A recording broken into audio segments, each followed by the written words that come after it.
Perfecto, Sí, de poder saber también, para agregar un poquito lo que menciona mi colega acá, de saber esto que tanto los niños como los adolescentes nunca dejan de comunicar, ¿sí? Siempre están tratando de transmitirnos algún tipo de mensaje. Simplemente pasa que a veces no encontramos la forma de poder entender ese mensaje que nos están queriendo transmitir, ¿sí? Por ejemplo, estos casos que hemos estado viendo ahora en la provincia y en otras provincias también, si no me equivoco, sobre estos mensajes que dejan ciertos alumnos en las escuelas. No es un caso para tomarlo como una broma, aunque muchos suelen decirlo que es un reto de las redes sociales y demás.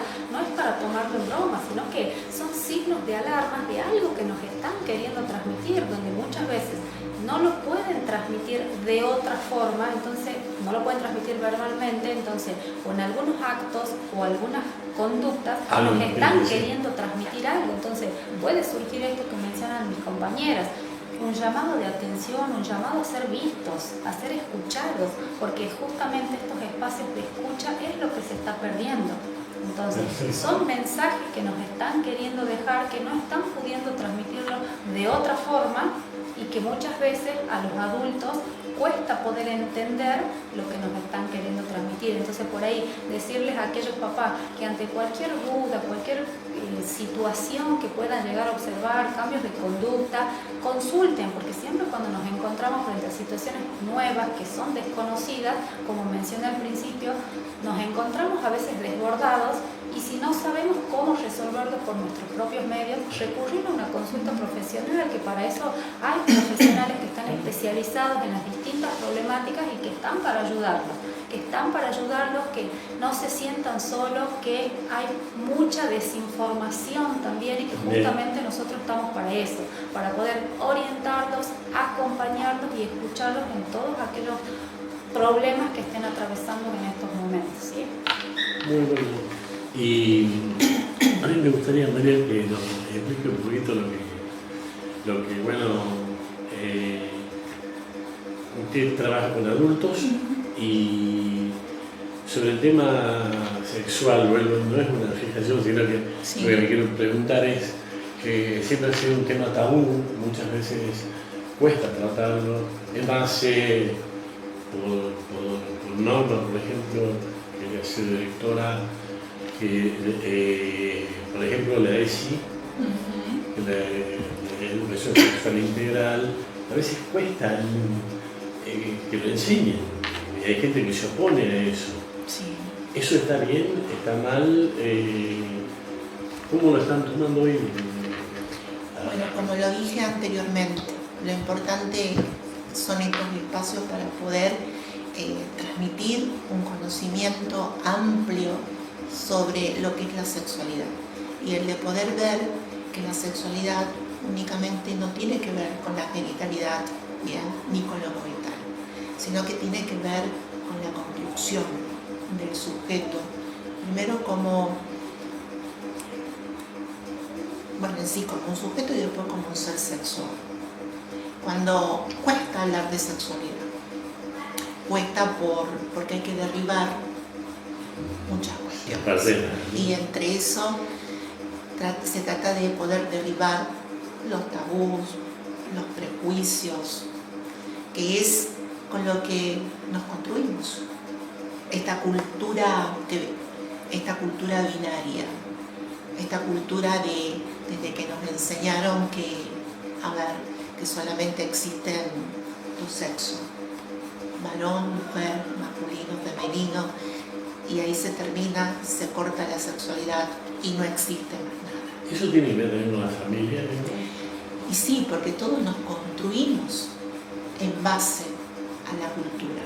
Nos construimos en base a la cultura binaria, bien, esto es lo que estaba hablando recientemente, y cómo esa construcción genera una mente muy limitada como ser sexual. Es decir, no puedo ver más allá de lo que se me enseñó, y lo que se me enseñó también lo debo justamente de transmitir. Porque digamos la familia ya dejó de ser lo tradicional, que era el papá, la mamá, los chicos, ya no es así. ya se construye de otra manera también la familia. Bueno, ahora hablamos de las familias diversas. Las familias que no tan solo tienen que estar constituidas por un papá o una mamá, dos papás, y son familias, bien, que también deben de ser aceptadas e incluidas dentro del plano de lo social. Lo que tenemos que empezar a tener en cuenta es poder desconstruirnos, desconstruirnos, para poder justamente así empezar a construirnos como seres sexuados, pero desde el propio deseo. Y muchas veces cuando me llegan pacientes, ¿ya?, cuesta poner en palabra lo que toda la vida quizás lo reprimieron, no lo sacaron. Y es un trabajo importante porque es un trabajo de desconstrucción, desconstruir para poder volver a construir. Lo más importante es esto. Y cuando hablamos de sexualidad, la sexualidad no tiene un fin. Hablamos de un inicio, que es ese proceso de sexuación, ese proceso que nos lleva a constituir, porque el proceso no es algo estático, es algo dinámico, claro, sí, que constantemente nos vamos creando y recreando. Y siempre hablamos de esto, yo siempre digo, a ver, tenemos que empezar a fluir entre estos dos polos que nos inculcaron, esto de lo masculino, de lo femenino, del mujer, del varón. A ver, si uno fluye en ese proceso, es maravilloso porque está recreando, construyendo su propia sexualidad. No tan solo puede unir los polos, puede desunirlos, puede justamente ir a un determinado polo, y eso es estar en constante construcción de un ser sexuado. Y lo fundamental es esto que hoy por hoy se está hablando de salud mental, cosa que mucho no se hablaba porque todo era la salud física. Se oculta esa parte, ¿no? Se logró hablar de salud mental, como hoy estamos generando gracias a ustedes este espacio que nos permiten transmitir la importancia de la salud mental. Pero ¿qué pasa con la salud sexual? No hablamos de la salud sexual. ¿Y cómo la salud sexual es tan importante? Porque la salud sexual implica tener un conocimiento desde cuándo las personas con vulvas hicieron el primer chequeo ginecológico, claro, desde cuándo las personas con penes hicieron, no sé, los exámenes, análisis hormonales, los prostáticos, bien, y empezar justamente a ver, a recrear, a ver qué es lo que vos sentís a nivel de lo sexual, qué es lo que querés ser. Entonces, el de poder tener estos espacios para poder transmitir una información clara, precisa, científica de lo que respecta a la sexualidad, es algo muy importante porque nos lleva a cada uno de nosotros a poder ponernos en contacto con ese ser sexuado que siempre quisimos ser, pero que lamentablemente no lo pudimos ser por las imposiciones de los discursos socioculturales y como también esto lo veo muchas veces en el consultorio, los fuertes impactos que se generaron a nivel subjetivo o a nivel de la subjetividad a partir de reprimir. Y con lo que eso lleva, porque lleva trastornos de ansiedad, trastornos de estado de ánimo, las depresiones constantes, lamentablemente los intentos, los suicidios. ¿Es reprimir o autorreprimir? El reprimir. No me digas, ¿sí? Porque los prejuicios y los tabús son muy fuertes. O sea, la sociedad implica. Yo reprimo esto es lo que siento porque desde el exterior no me lo permite. El conflicto no es con la persona. El conflicto es lo que se viene con lo social. Y ahí lo tan difícil que es para poder sostenerlo. Y muchas veces personas prefieren renunciar que poder enfrentar para tener esa felicidad, esa paz, esa tranquilidad que lleva al bienestar emocional. Perfecto. Perfecto, clarísimo. Y Sí. ahora la verdad la felicito, Mariel. Bueno, la felicito a las tres, la verdad, porque ha sido muy interesante. Pero me queda un temita que yo lo voy a repartir entre las tres. Y empiezo por usted, Julieta. Dígame. El bullying. Y esto quisiera que le diga a los papás, porque el bullying, ¿cómo lo detectamos? ¿Cómo sabemos? ¿Qué hacemos si nos enteramos que, por ejemplo, a mi hijo lo están bulleando, molestando? ¿Qué hacemos ante esa situación? ¿Y qué es el bullying? Primero ya. Bueno, antes que nada quisiera dar una pequeña definición cortita sobre lo que es el bullying. Básicamente el bullying es, como bien dice la palabra, está en inglés, pero sí, básicamente es violencia escolar, ¿sí? La violencia sabemos que puede ser manifestada desde lo físico, lo psíquico y lo emocional, ¿sí? Muchas veces hay pequeños indicios, digamos, que nos pueden dar cuenta de que nuestro niño posiblemente puede ser que esté sufriendo de esta violencia escolar. Por ejemplo, de que uno lo mande limpio a la escuela y vuelva con el delantal roto, sucio, despeinado, con la cara de tristeza, llorando. O sea, es importante ahí prestar atención en cómo viene nuestro niño y preguntarle cómo te fue en la escuela, cómo fue el recreo, charlar con ellos. Y bueno, y ahí uno se va a ir enterando si pasó algo, bueno, también es necesario poder identificar, porque a veces uno cuando es niño está muy expuesto a los accidentes en los recreos y demás. Y es importante también recalcar eso, pero eso no significa que uno no tenga que preocuparse por eso también, ¿no? O sea, depende de la situación de cada caso. Pero generalmente el niño, como dicen mis compañeras, de alguna u otra forma están todo el tiempo comunicándose con nosotros, ya sea en lo gestual, ya sea en el silencio también. Hay que prestar mucha atención en eso. Que puedan tener un espacio con el niño y adolescente, de poder escucharlo, de poder darle esa palabra de aliento a veces, porque uno a veces se siente mal, porque a veces cree que no es escuchado. Y es importante eso, que todo el tiempo le hagan saber a sus niños, a sus adolescentes, que están ahí para escucharlo, para contenerlo, y que cada problema que ellos tengan, mamá y papá van a estar ahí para solucionar también cualquier problemática que ellos puedan estar pasando. Sí, básicamente eso. Y bueno, yo quería agregar esto de poder escuchar qué es lo que está pasando. ¿Qué es lo que está pasando con ese niño? Porque como dije anteriormente, el bullying es una manifestación de lo que está pasando o le está pasando. Entonces es muy importante esto de, como padres, el que puedan charlar, el que puedan escuchar, el que puedan también qué es lo que está pasando. Eso es fundamental en estas cuestiones, porque, como siempre digo, si hablamos esto del tema del bullying, tanto niños y adolescentes vienen a ser víctimas de toda una cuestión, digamos, que los atraviesa. Y vuelvo a lo mismo, esto tiene que ver mucho con la subjetividad de la época, con las vorágines de los tiempos modernos, de los tiempos actuales, cómo la violencia escolar fue escalando. Entonces, ¿qué es lo que pasa? Porque esto deriva de una sintomatología que tiene que ver desde lo social.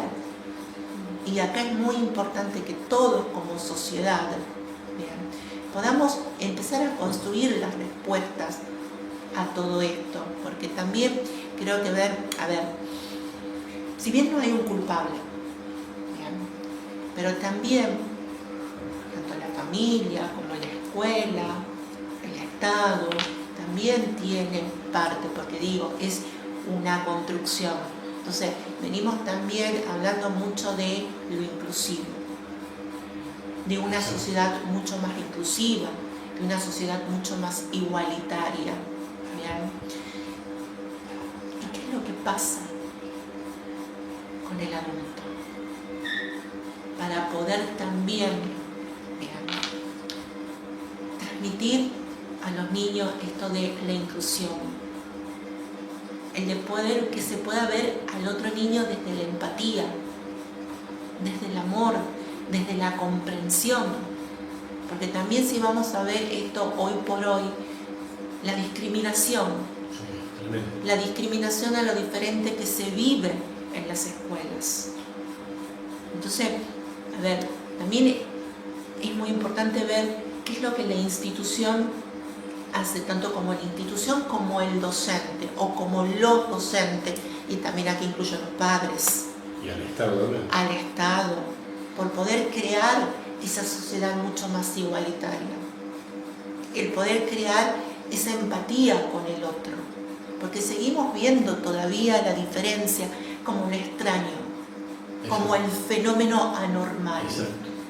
Y todos somos diferentes, pero esto es por una cuestión filosófica. Todos somos diferentes, todos presentamos diferencias. Esto lo veo mucho también con las cuestiones de las discapacidades. También. La veo mucho hoy por hoy, con el TEA. ¿Qué es lo que está pasando con la sociedad? El por qué esa mirada diferente al otro, el por qué no incluimos.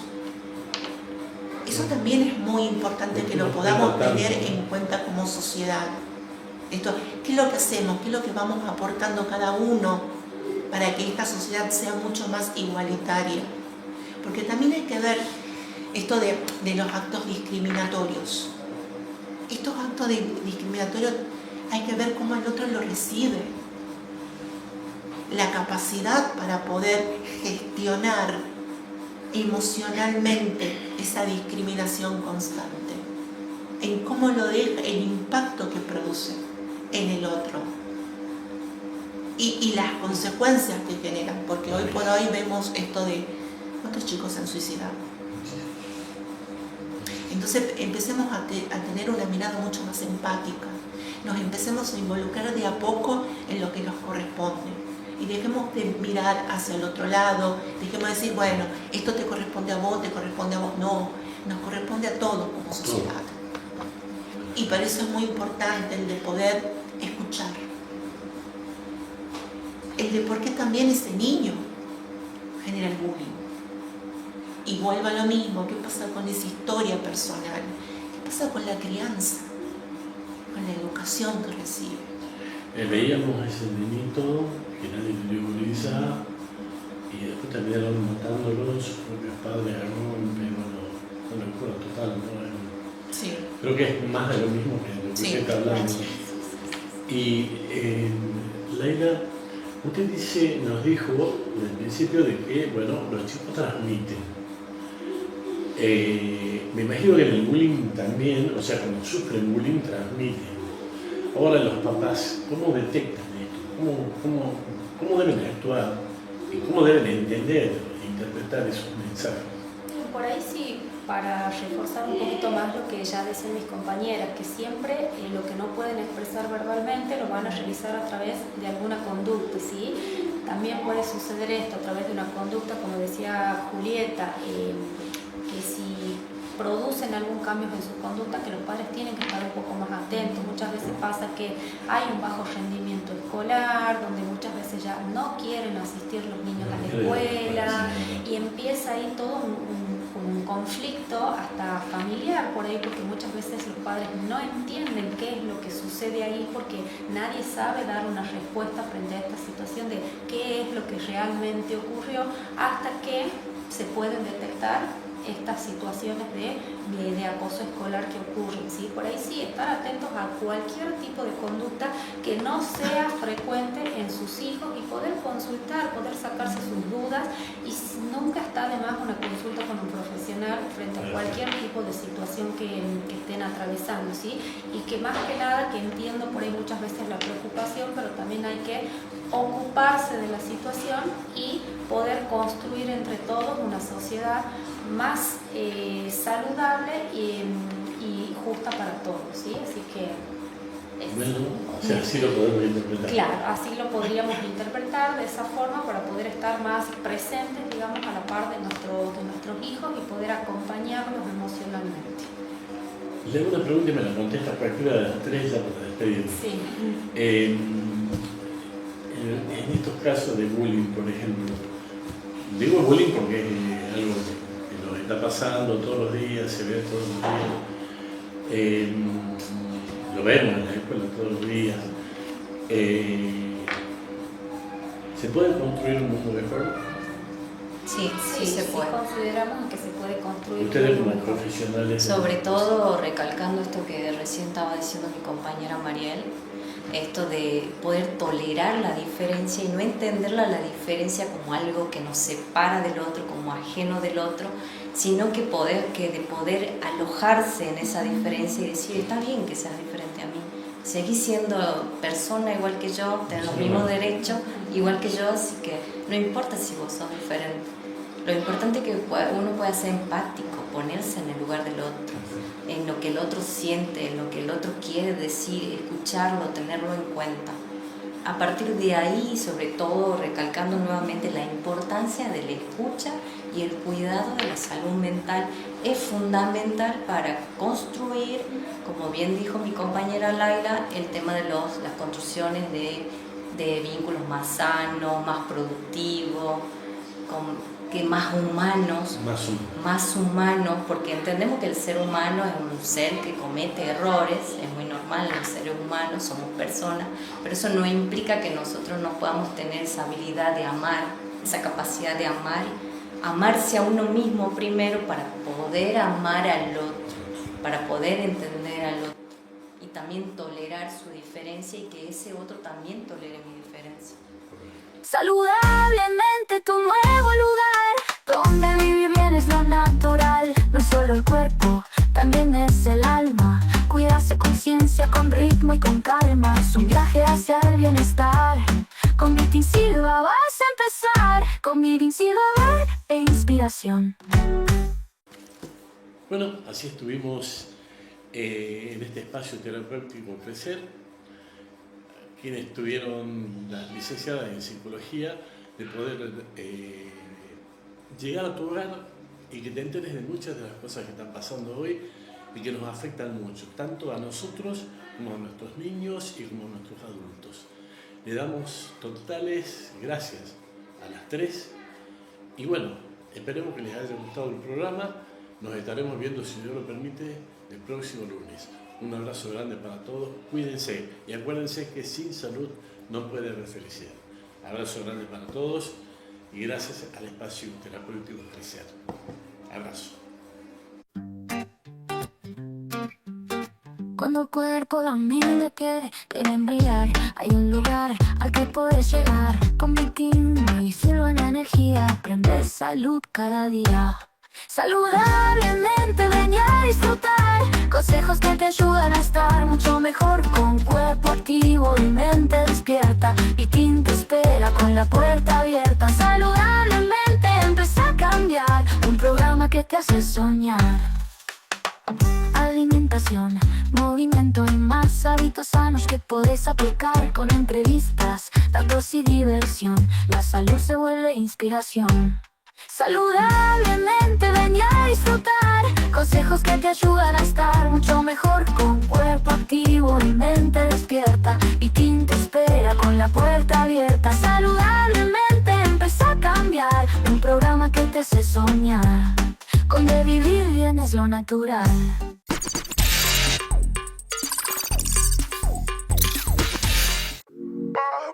Míranos en vivo por nuestra web.